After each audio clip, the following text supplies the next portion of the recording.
Isa ka ba sa mga tao na pinoproblema ang pagtaas ng bilihin?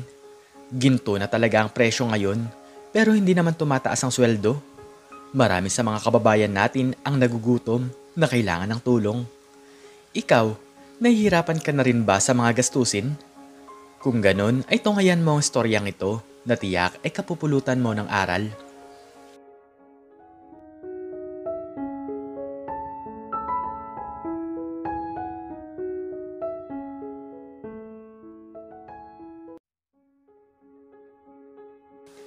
Marami mang pangangailangan sa buhay ang isang tindera na si Aling Rosita ay hindi naman siya nakakalimot na tumulong sa kanyang kapwa. Kung may makita siyang pulubing nagugutom sa daan, ay agad niya itong tinatawag upang pakainin ng kanyang mga panindang tinapay. Hindi niya matiis ang mga ito at agad siyang nakakaramdam ng awa dahil kung minsan ay nararanasan niya rin naman ang magutom nang dahil sa pagtitipid ng pera. Nag-aaral pa kasi ang kanyang dalawang anak at dito niya kinukuha ang lahat ng panggastos nila sa buhay. Ang kanyang asawa naman ay isang janitor na kung saan ay maliit din kung kumita ng pera. Talagang nagtutulong-tulong ang dalawa para lamang maitaguyod nila ang buhay ng kanilang pamilya. Ernesto, malapit nang tumuntong sa kolehiyo ang ating panganay na anak. May pera ka na bang naipon dyan? Tanong ni Aling Rosita.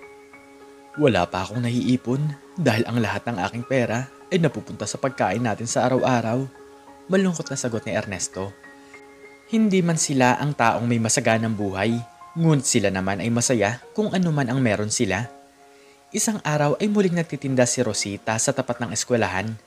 Maraming mga bata ang bumibili sa kanya ng tinapay dahil palagi itong bagong luto. Sige na mga bata, humanay lang kayo ng maayos at huwag kayong magunahan. Masayang sabi ni Rosita sa mga bata. Habang nagtitinda si Rosita ay muli na naman siyang nakakita ng isang batang pulubi sa daan. Gutom na ito habang nakatingin sa mga bata na bumibili sa kanya ng mga paninda. Sa mga oras na ito ay hindi na naman makatiis si Aling Rosita at tinawag nito ang bata. Iho, gusto mo ba ng tinapay? Lumapit ka dito sa akin. Pagtawag ni Rosita. Agad namang lumapit ang batang pulubi upang sabihin na wala siyang pera upang makabili ng kanyang tinapay. Pasensya na po kayo pero wala po akong pera. Hindi ko po kayang bumili kahit isang pirasong tinapay lamang. Malungkot na sagot ng bata. Pero hindi naman ako humingi ng bayad, di ba? Tinawag kita kasi bibigyan kita ng libreng tinapay. Napansin ko kasi na nagugutom ka na. Nakangiting sabi ni Rosita. Agad kinain ng batang pulubi ang kanyang tinapay na ibinigay. Mas lalo pang naawa si Rosita nang malaman nito na kahapon pang hindi kumakain ng bata. Pagkatapos mong kumain ay huwag ka muna nga alis ha. Bibigyan pa kita ng 3 piraso. Sabi ng babae. Nang dahil doon ay biglang tumulo ang mga luha ng bata. Maraming salamat po talaga, Nay. Ang akala ko po ay hindi na naman po ako makakakain ngayong araw. Pero nang dahil sa inyo, ay muli po ako nagkaroon ng pag-asa. Pasasalamat ang bata. Pagkatapos noon ay umalis na ito dahil mamumulot pa daw ito ng mga basura. Masarap naman sa pakiramdam ng babae na muli siyang nakatulong sa kanyang kapwa. Hindi talaga matutumbasan ng pera ang sayang nararamdaman ko kapag nakatulong ako sa ibang taong mga nangangailangan, sabi ni Rosita sa kanyang sarili. Nang dahil sa kanyang mga pagtulong ay maliit na lamang ang kanyang kinikitang pera sa pangaraw-araw. Kung minsan ay ito pa ang pinagtatalunan nilang mag-asawa. Rosita, bakit naman ang liit na naman ang kinita mo ngayong araw? Alam ko na. Siguro, nagbigay ka na naman ng tulong sa mga taong pulubi sa daan? Tanong ni Ernesto. Pasensya ka na talaga ha. Hindi ko lang talaga kayang makakita ng mga taong nagugutom. Sagot ni Rosita. Pero hindi mo ba iniisip na may sarili kang pamilya? Kailangan ng mga anak mo ng pera para sa kanilang pag-aaral? Sino ba talagang mas mahalaga sa'yo? Ang ating pamilya o ang mga taong pulubi sa daan? Inis na tanong ni Ernesto. Parehas naman silang may punto sa kanilang sinasabi. Ngunit para kay Aling Rosita ay wala naman siyang ginagawang masama dahil ang pagtulong sa kapwa ay kagustuhan na rin naman ng Diyos. Pasensya ka na talaga, Ernesto. Sumasapat pa rin naman sa atin ang aking kinikita, di ba? Nagiging masaya din naman ako kapag nakakatulong ako sa iba. Paliwanag ni Rosita. Wala nang nagawa si Ernesto kundi ang itigil na lamang ang kanilang usapan. Ilang beses na niyang sinabihan ang kanyang asawa na huwag nang gawin ang bagay na to, ngunit kahit na isang beses naman ay hindi naman ito sinunod ang kanyang mga sinasabi.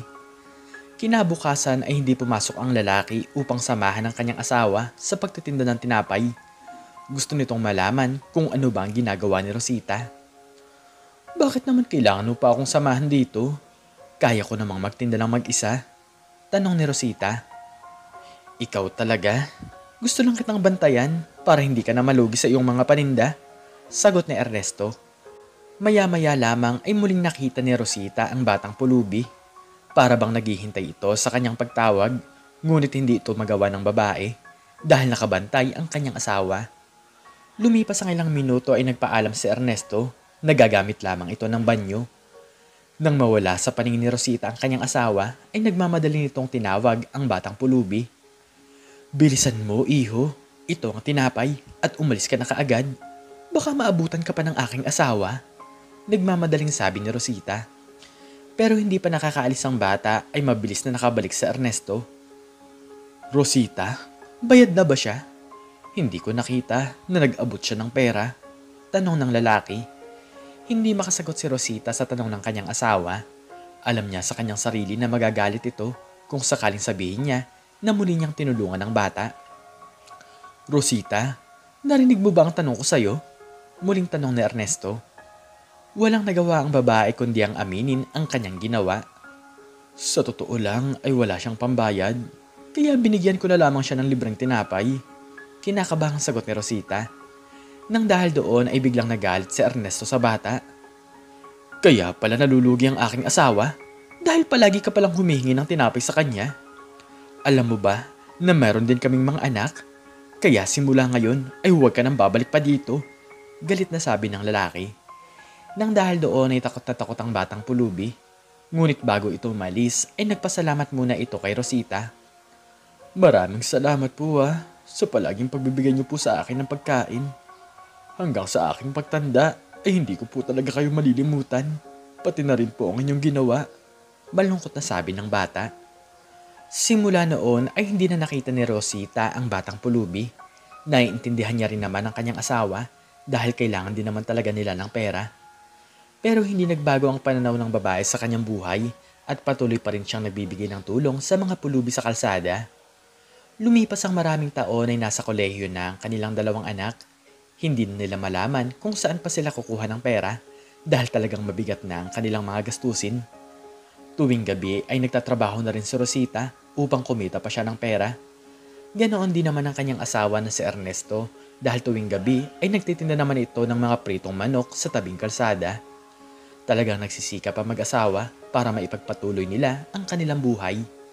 Ngunit isang araw ay sumuko na ang kanilang mga katawan dahil hindi na nila kaya ang pagod na kanilang nararanasan. Kinausap ni Rosita ang kanilang dalawang anak. Mga anak, pasensya na kayo. Pero hindi na namin kayo kayang pag-aralin ng tatay niyo.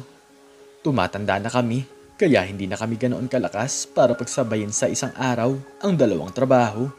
Malungkot na sabi ni Rosita.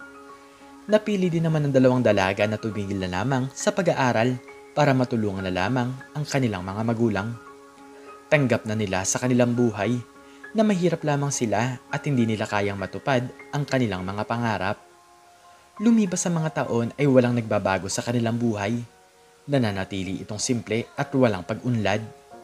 Wala naman silang problema kung ganitong klase ng buhay ang meron sila, ngunit biglang dumating ang isang mabigat na problema.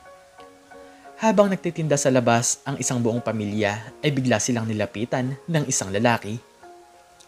Rosita, nasusunog ang bahay niyo, pero nagtutulungan na ang mga tao para mapuksa ang apoy.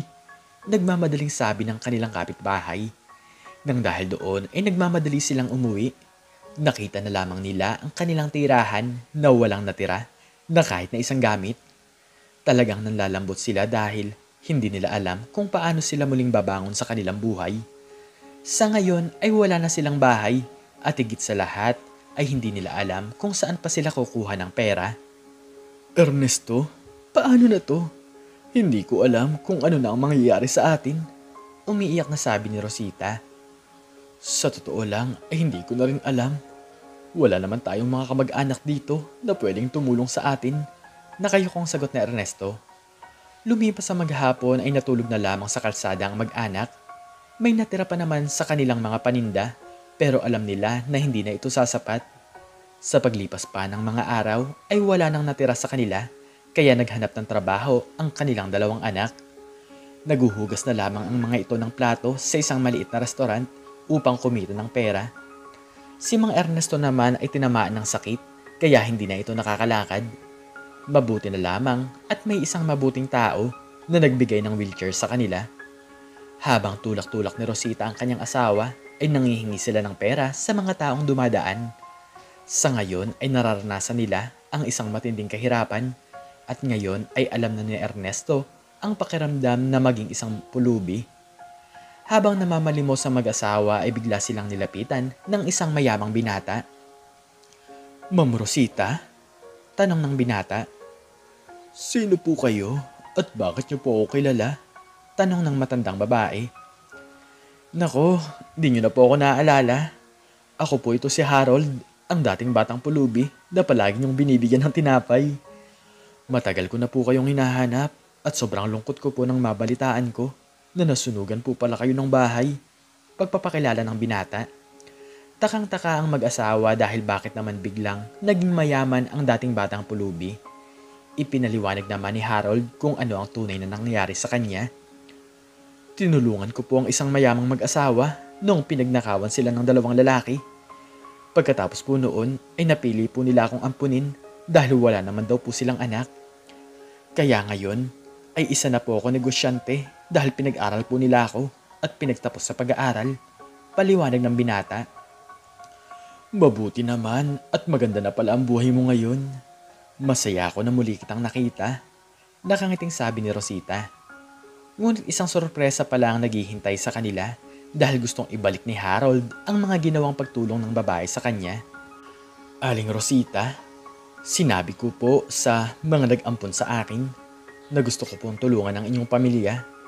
Bibigyan ko po kayo ng bahay na matutuluyan at bibigyan ko po kayo ng trabaho na pwede niyong pagkakitaan.